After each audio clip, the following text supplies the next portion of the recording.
Our characters tend to have some pretty diverse and interesting experiences.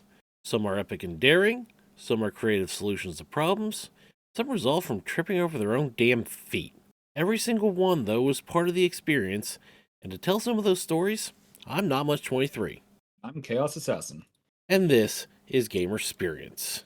And this is the first episode of season 5.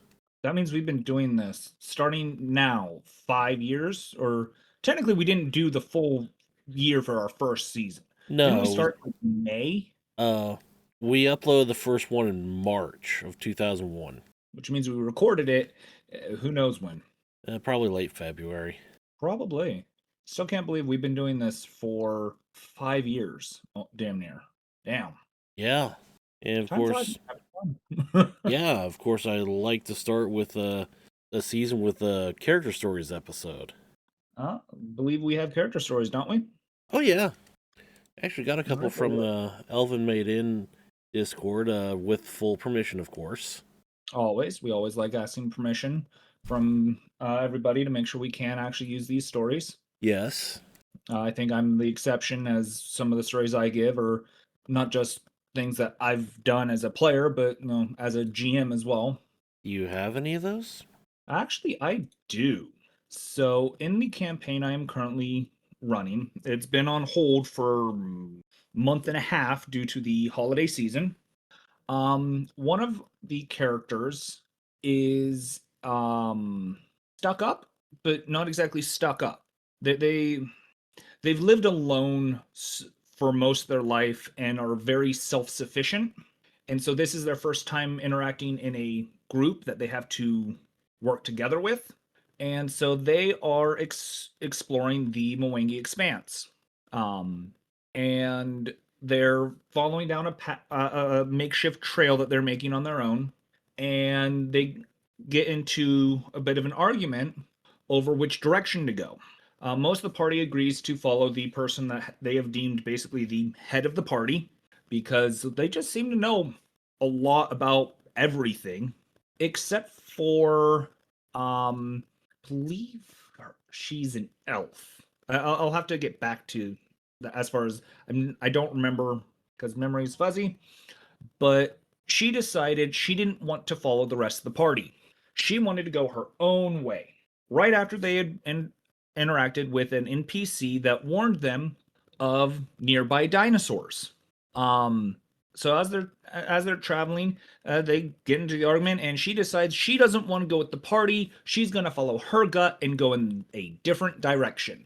Shake hands with danger. That is hilarious, and I love that. I was not expecting that. I had to put that in there. And shake hands with danger was very much what she did. She ended up rolling enough to get herself about 15-20 minutes away, before she realized that standing in front of her was an egg, actually a small cluster of eggs. She made the knowledge to realize that these are still fresh eggs.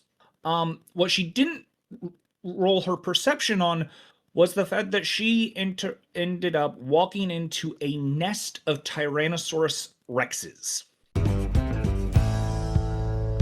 And so I made her roll to try to stealthily get out of there without being noticed. She rolled a 2. Ooh. So she still had enough. She was probably about 60 feet away from the nearest T-Rex.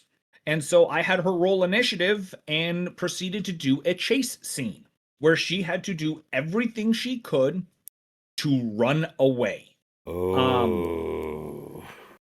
I had it to where the T-Rex, she had to keep a certain distance away from the T-Rex for so many rounds.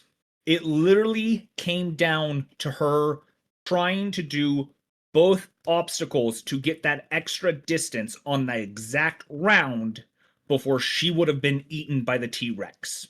It came down to her making it on the die. She was so close to death that she's now decided that maybe listening to at least directions might be more beneficial Yeah. because she doesn't want to end up dinosaur food. Yeah, that's a really good one. Yeah, it's more of a, well, you split the party, you find out what happens. And I told her afterwards, like, you made it on the dot. Like, you were so close to death, it was not funny. Like, I was afraid you were gonna die, and I'm the GM telling the story. Yeah. Don't you know you never split the party? Especially when you have a sadistic game master. I don't think that's so much sadistic as it is consequences for the player's Or actions. action. Yeah. Yeah, but how many GMs do you know at for a level, I think they're level 3 right now? A level 3 party would have a T-Rex as a possible encounter. Probably quite a few, especially if they stray away from the party like that. Probably teach them the you don't do that. Yeah. But she admitted that if her character would have died, she would have owned it 100% because that's on her. Yeah, She did as her character would do. She doesn't like following orders. She doesn't like leading direction. She's been solo all her life, done perfectly fine. Why does she now need to listen to them? because she almost got ate by a fucking T Rex. That's why. Mm-hmm. And so she's learning, but I am hoping that here in the next week or so we'll actually start playing again now that the holidays are over. Yeah, maybe we'll have some more stories. Mm-hmm. Yeah, I got one from Elvin Made In. Again, full permission to use this. From Smitty. D&D 5e 2014, not the new BS. Wrote a just finished Icewind Dale. The Warforged life cleric of the Raven Mother helped the party defeat Auril, the Frost Maiden, and put an end to the endless winter. However, their cleric sensed that there was one last mission to finish. One last thing to do in order to truly begin the healing process for all that was slain and scarred by the Frost Maiden. With the help of one of the Raven Mother's feathers, the last one in Smitty's cleric was gifted as a boon for doing the goddess's will and mission, earned 4 and throttled throughout the campaign. Pear, personal emergency ambulance responder, yes, Smitty named the Warforged that, performed an island-wide funeral ceremony to usher all the souls frozen and trapped on the Frost Maiden's island. Despite being warned that this massive funeral rite would cost all the life force within the core keeping Pear alive to complete this rite, Pear completed the rite unabated. The last thing the party saw before leaving the island was a wave of souls flying towards the sky, with the brightest one being the one from Pear leading them all into the afterlife. Rest in peace, Pear. You did good. Honestly, that's kind of wholesome. Yeah, that's why I wanted to use it. I like that. That was pretty good. Yeah, Honor to you, Pear. yeah, they don't all have to be like, oh, you fumbled and this is what happened, or oh, you rolled well and your character did something epic and this is what happened. We like stories like that too. Hmm. Yeah, no, that having an honorable death like that, or just a badass death, always awesome. Yeah, want to go ahead and read the new one we got on our own Discord? I can attempt to. My site's not been the greatest as of late. Um, this is from Be the Brand Man Yeah, 24. yep. Um, honorable mention character from their one of their past D&D campaigns named Barry Manilow. Why does that name kind of sound familiar? Sounds like a reference. Apparently, he was originally a cultist of the tyranny of Tiamat, the tyranny of dragons. However, he had a dwarf paladin of Bahamut nicknamed Frosty. Wonder if he was a snowman. Um, had defeated him in combat and intimidated him into redeeming himself by taking a penance at his as his own personal squire. I'm sorry, what? Paladin of Bahamut made the cultist of Tiamat their personal squire. That's actually kind of cool. Yeah. He accepted as I rolled pretty high. He became one of the most useful characters in the entire campaign, as he has a champion fighter with a criminal background and roguelike skills. Always good to be diverse, Mm-hmm. which proved to be actually more helpful. that that's just during doing the rogue dirty. More useful than the rogue. As a player, only cared about min-maxing for combat instead of utility. Okay, yeah, no, that makes sense. If your rogue's gonna min-max for combat instead of having utilitarian skills, get good, scrub. Barry felt like a 40k novice inquisitor.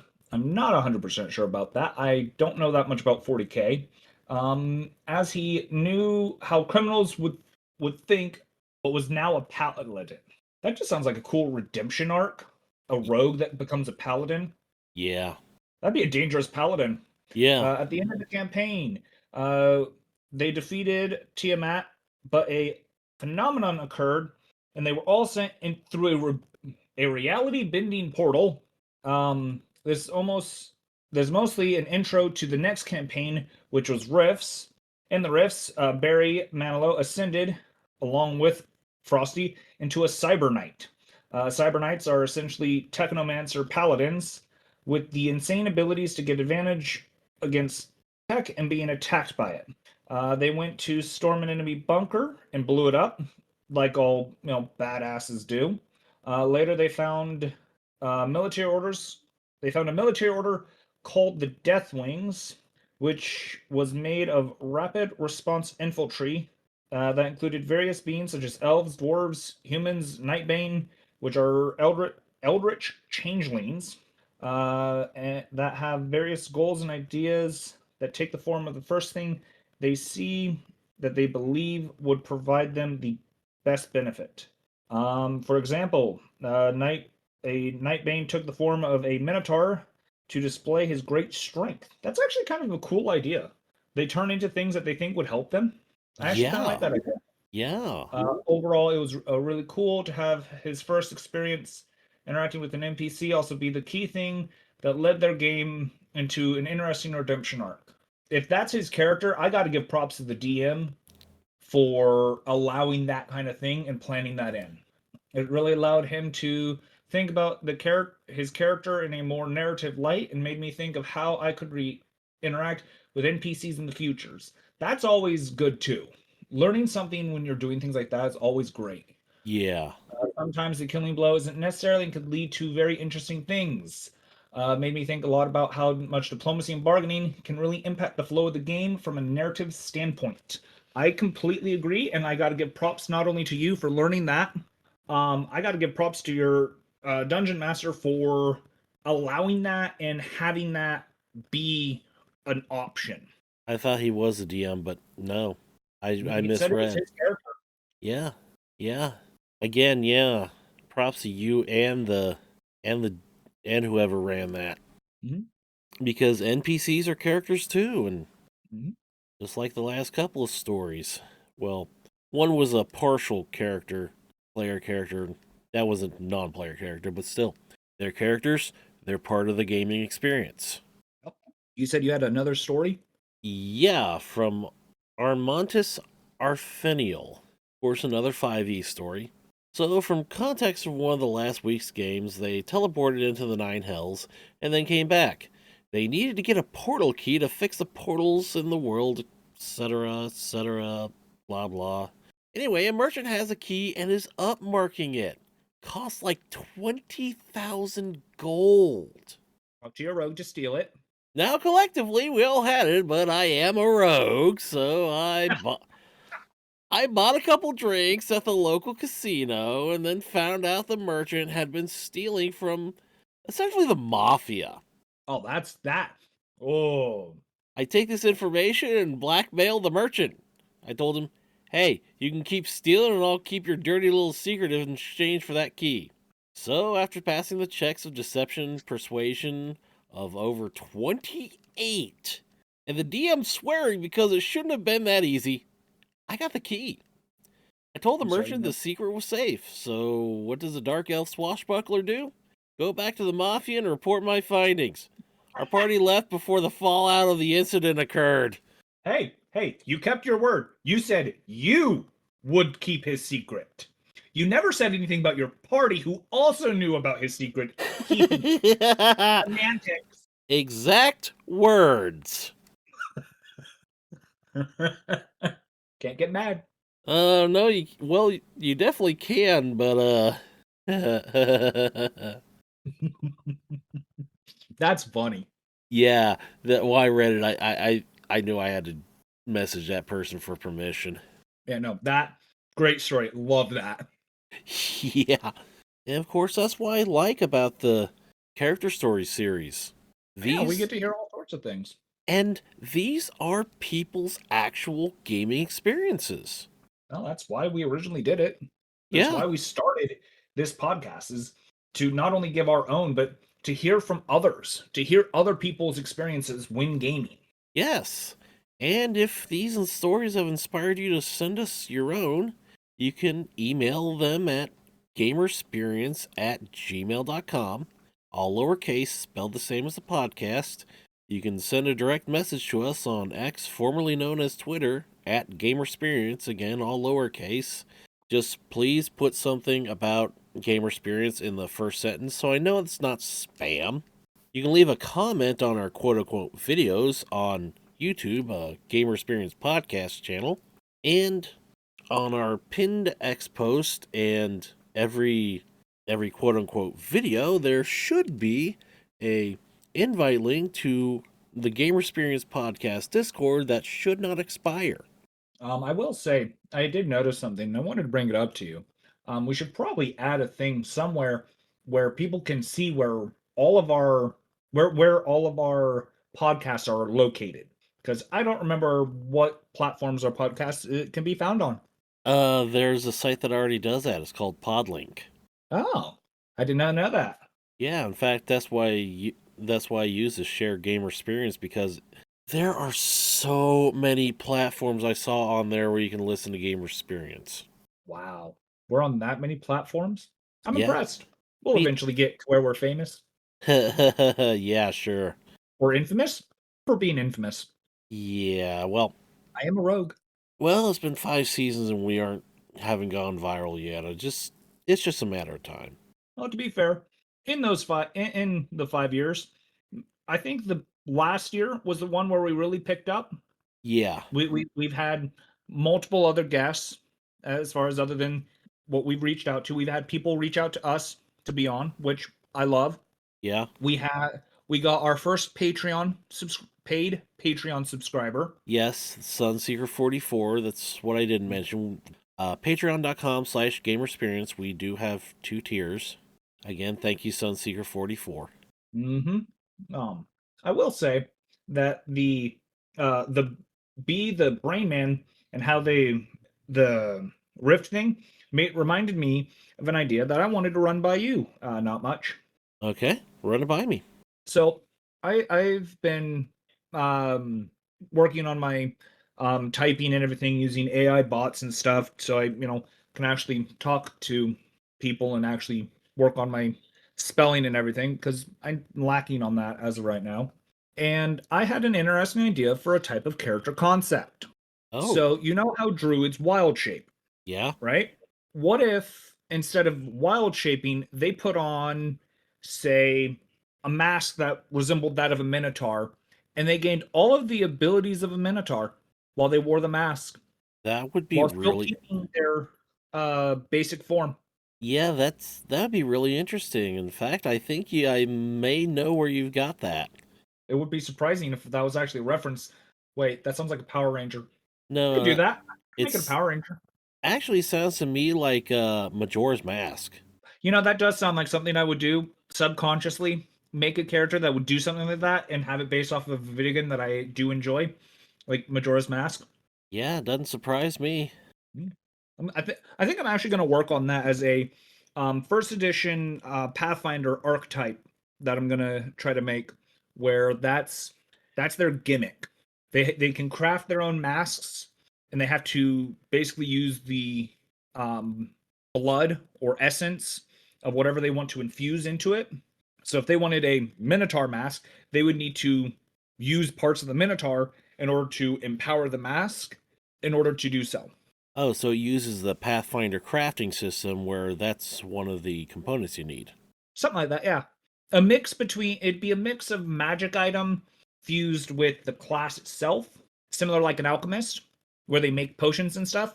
Well, this class would be making magical masks that only benefit them. Yeah. But similar to an alchemist or a wizard who can take other people's spell books, if you run into a druid that has those masks, you can take their masks as well. That would be really interesting. And if you do write it up, I'll see if I can get some feedback from different sources. Yeah, it'll take me some time to figure it out. Although I just might make it a class all on its own too, instead of make it an archetype. What would the Curious class? of what our listeners think of the idea. Yeah. Again, giving you all a few ways to contact us, please. Although knowing my luck, Lord Greyhawk probably already knows a class or an archetype that basically does the same thing. So Yeah, and he'll probably write all about it after he listens to this episode.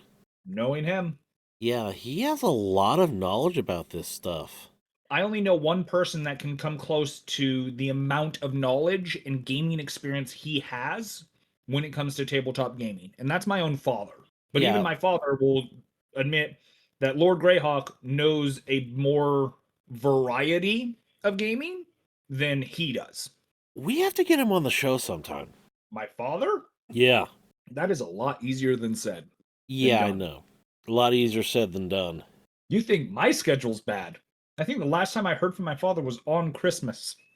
And before that, I think it was Thanksgiving. Well, So then we better get the I'll- ball um, rolling now. I'll reach out to him, see if he wants to. Okay, please. And Have I, him give some insight. yeah, but I think that'll about do it for this first episode of season 5. Yeah.